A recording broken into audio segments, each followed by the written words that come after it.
Hello, Bubba Bass Anglers fans and friends. So it's funny because a couple weeks ago I lost my GoPro camera.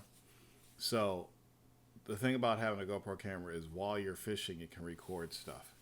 But since I don't have my camera, I'm fishing and all kinds of stuff has happened, and I don't have time to pull my phone out and capture it. Like Ed, when he hooks a fish, he gets the fish to the boat so fast, there's no time for me to take out the camera, open the camera app, and start recording it. Where sometimes Bub takes his time, I can get the camera out and I can record it.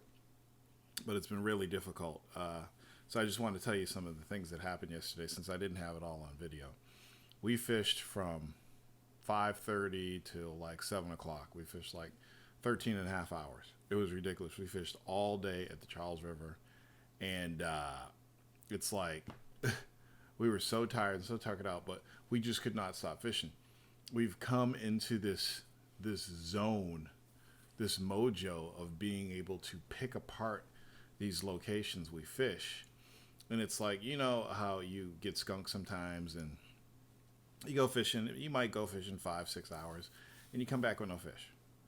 And it's even worse when you're a shore fisherman because there's only so many spots you can go to. But when you're in a boat and you fish for 5 to 6 hours and you get skunked, that really hurts. But I'm to the point right now in fishing where if I get skunked, I don't really care as much as long as the people on the boat that I'm with are catching fish. So if there's 3 of us, it's better for everybody if at least 2 of the people on the boat are catching fish. Then even if you get skunked, you don't feel bad because you get to enjoy all the excitement of your friends catching fish. Because if you're an angler, you know what I'm talking about. When somebody else catches a fish, you're just as excited as they are that they're catching a fish. That's just how fishing works. It's an all-natural high. It's nature's greatest drug and greatest addiction, and it's the healthiest addiction. It's just a beautiful thing. So we go back to Charles, and we all work. We all have stuff that goes on during the week, and sometimes you need to fish just to get that stress off of your back from a long week's work. So we're going, and me and Bubba catching fish left and right. We're almost going back and forth, back and forth, back and forth.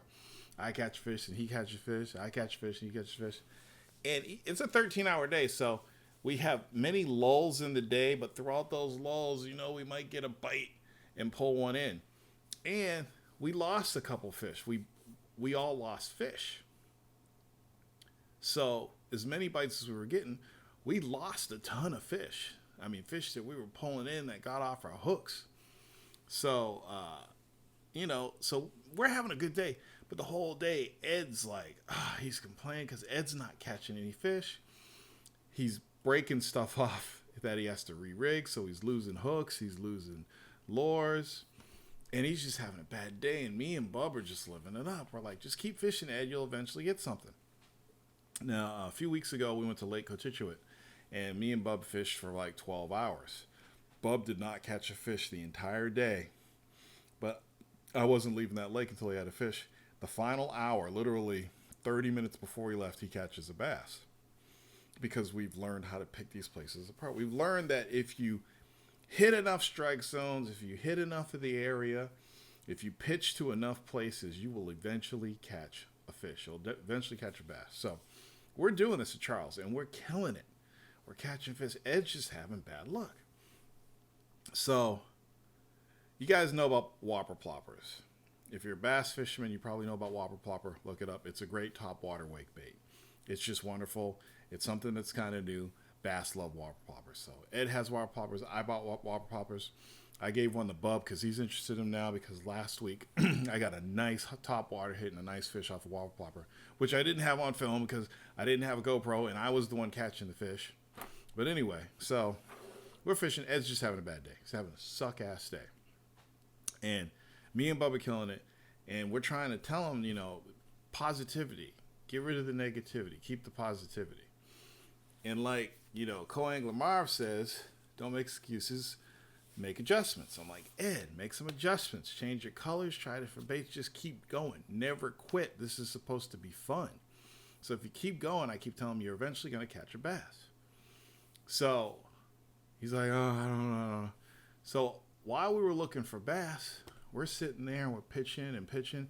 Ed looks up and he says, somebody lost a whopper plopper in the tree. So we look at the tree. There's like maybe, I don't know, 10 yards of blue braid hanging from the tree into the water, and connected to that braid is a brand spanking new whopper plopper. This whopper plopper is like somebody took it out of the box, casted it, missed the water, hit the tree, and then broke his line off and left it there. And they were probably fishing from the shore. So we went over, we got the whopper plopper. I gave it to Ed because he's the one who saw it. And I said, Ed, you're going to catch a fish with that whopper plopper before the day's over. Now, up to this point, he hasn't caught any fish. But I'm telling him, you're going to catch a whopper plopper. So, side story. So, Bub and Ed believe that if you talk about something negative, it's going to happen. And I'm not suspicious or anything, so I'm always talking about negative stuff. And I do it purposely just to prove them that me talking about negative stuff doesn't mean it's going to happen. I'm not magical, you know. And I said nothing positive happens when you talk about positivity. And Bub's like, no, it only happens, you know, Murphy's Law, it only happens if you talk about something bad. So I had just realized, because I look and I see what kind of fish are in the Charles River. Supposedly there's pike, there's catfish, and there's pickerel. Now, if you watch our videos, we go to a ton of different places where there's pickerel, and we catch pickerel like we don't want to catch pickerel. We don't care about pickerel, but there's certain places we go to where we'll catch more pickerel than bass. It's ridiculous. We just catch pickerel. We don't know what it is. We're pickerel magnets, whatever. For some odd reason, Charles, the way it's set up, it's got tons of hydrilla. You know, it's got shallow water. It's like a perfect place for pickerel. It's like perfect. And at the beginning of the day, I said, you know what I just figured out? We've come to Charles River several times this season and last season, and nobody's ever caught a pickerel, ever. And it's like the perfect waters for pickerel. Isn't that odd? So Bub and Ed like, great, now that you've said that, somebody's going to catch a pickerel today. So sure enough, Ed's first fish of the day was a pickerel, right? Or actually, yeah, that was after we went into this area. I hooked a fish, and it was a huge fish. And I thought it was a bass, and I'm fighting it. I'm telling him to get the net. And we finally see the fish. It's this huge 3-pound pickerel, bigger than the one I caught on the last Pickerel Palooza video. It was huge. And he shook his head off my hook right when we were pulling him into the boat. And I was like, wow, that's 2 pickerel today. And they say, yeah, it's because you brought it up. Because you said, we've never caught a pickerel here. That's why it's happened. So that was Ed's only fish for the day. So we're pitching. We're picking the place apart. We're picking it apart. I say, take out the whopper plopper because it's getting late. It's like 4:30, 5 o'clock. Sun's starting to go down. The bass are going nuts. We got to a point in the day where every time somebody casts, they were getting bit or getting a fish. Bub caught a huge 3-pounder, and I was catching fish and losing fish. I lost a really good one, but we kept getting hit, right? All of a sudden, Ed's getting hit. He catches his first fit. I mean, he was like really down in the dumps. He got to a point where he was sitting down. He stopped fishing. Me and Bub still fishing. Like, Ed, we're here to fish. Get up and fish. So he gets up. He starts fishing, and he catches a fish. Like, bass are going nuts. It's beautiful. So he catches a fish, and we're laughing at him. And then he casts. He catches another fish. Skunk is way out of the boat now. He kicked it out, right? So I told him, I said, Ed, grab that whopper plopper that you found today. I said, you're going to catch a fish off it, grab it and cast it. You're never going to know if you don't do it. He casts the whopper plopper, pulls in a bass. Pulls it right to the boat, and the bass falls off the whopper plopper. He shook his head off, but he pulled it up to the boat. Our rule is if you bring the bass to the boat, it still counts. So Ed caught in that last hour like 4 or 5 fish. It was unbelievable. I think we totaled close to 30 fish yesterday. It was amazing. I mean, for 13 hours, we were hurt. Our legs were hurting. My feet were hurting. We were beat. We were tired. We were hungry, but we fished for 13 and a half hours, and we caught like 30 fish. It was just a beautiful day. Because I couldn't capture it all, I wanted to show you this video. You know, I want to show you so real quick. So this is one of the first bass I caught right there. Took a nice picture of him. All the bass I was catching, I think I caught 1 or 2 2-pounders, but all the rest, I don't even call them dinks anymore. Here it is. I call them pinks. because they're just about the size of my pinky. So I can't even call them dinks anymore. I call them pinks. So I only had a couple pictures I just wanted to show you. So there's one I caught, and then here's one of Bub's first fish that he caught. So that's how our day started off, and then it slowed down a little bit, and then we finally finished it. But I wanted to, preface the video with this because there's not a lot of catches in the video, but I wanted you guys to know what happened that day because it was such a beautiful day. I'm hoping to get my new GoPro camera within the next 2 weeks so we can continue the videos like we had them before with more footage, but this is how we're doing it from now. Sorry I couldn't have more footage for you. I would love to just sit in the boat and film Bub and Ed, but how can I? I have to fish. That's just the way it is. I'll see you guys on the next video. Peace out. Oh, and before I go, I promised somebody I would do a shout out. So give me a second here.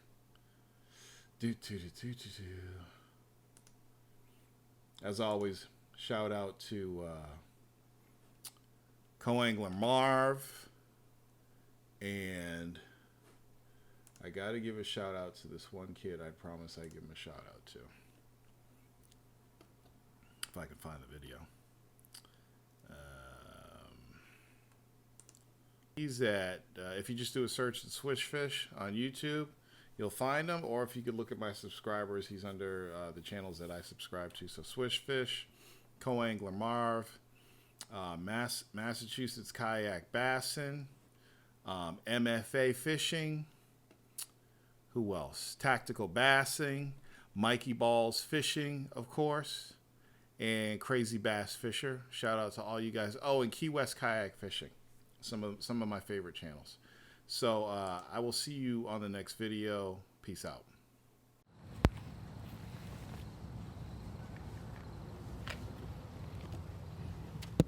What the hell are you doing? Starring Davis, the Bubba Bass Anglers.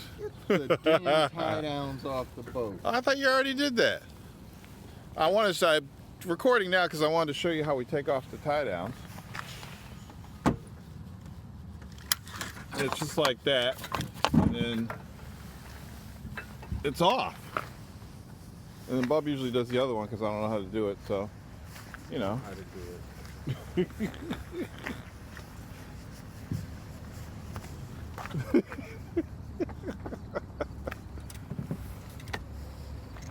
Ed's fixing his fluke, or double fluke. You got your double fluke rig?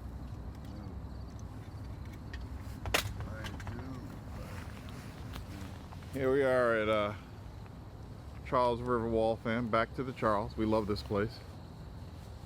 Let's see if that fall pattern's on and get busy. I'm recording with my phone because I haven't replaced my GoPro camera. But you know how it is. Struggle's real. Talk to you soon.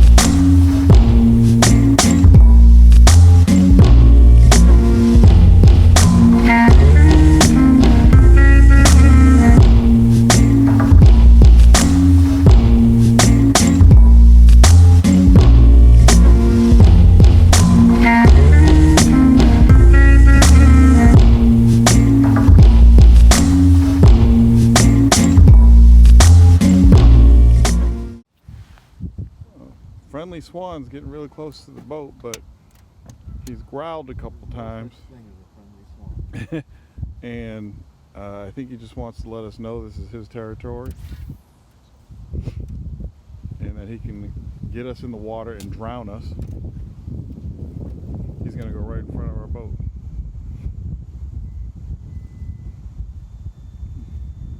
Oh, he's going for Ed.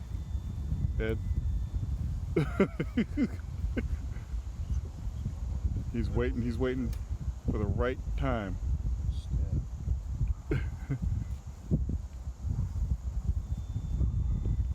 And Even though that beak isn't sharp, man, I wouldn't want to be pecked by that thing. Not pecked, but blunted to death by that beak. Have little knots up in your head, little swollen knots up in your head. You are animal lover number one, but I'm telling you, that one is getting okay.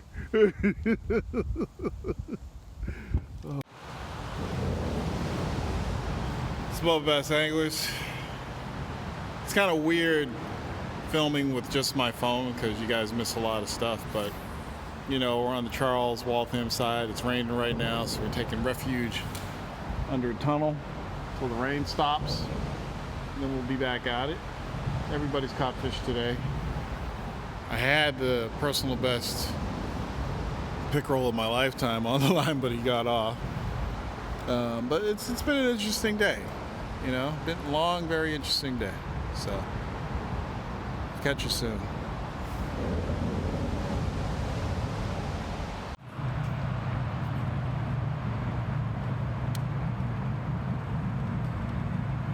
That log, they're over there.